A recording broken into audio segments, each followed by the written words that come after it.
So here we got a 2009 Honda Civic. It's got really faded plastics, so I'm gonna try and bring them back to newish, using my very old heat gun. And I'll show you how to do it. Now the gun's up to heat, you've got to hold it pretty close.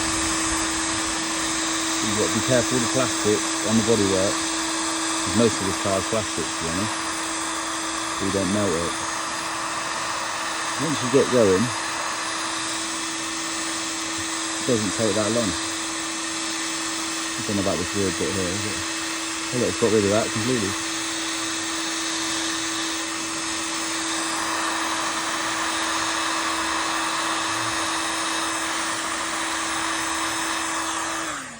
Look at that for a difference. But the whole car is pretty bad everywhere. Just finished the whole car, took about 15 minutes.